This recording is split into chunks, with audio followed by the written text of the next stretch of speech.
الله أكبر. الحمد لله رب العالمين الرحمن الرحيم مالك يوم الدين إياك نعبد وإياك نستعين اهدنا الصراط المستقيم صراط الذين أنعمت عليهم غير المغضوب عليهم ولا الضالين.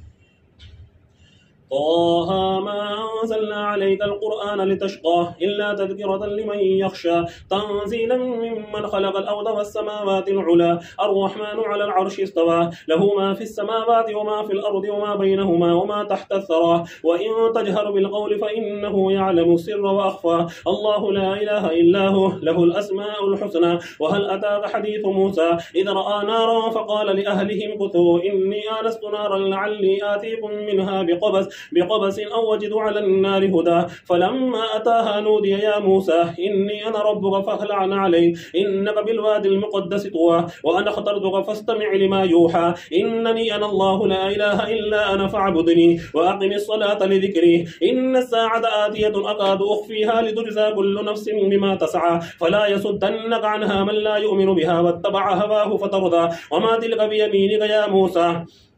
وما تلك بيمينك يا موسى وما تلك بيمينك يا موسى قال هي عصاي أتوكأ عليها وأهش بها على غنمي ولي فيها مآرب أخرى قال ألقها يا موسى فألقاها فإذا هي حية تسعى قال خذها ولا تخف سنعيدها سيرتها الأولى واضمم يدك إلى جناحك تخرج بيضاء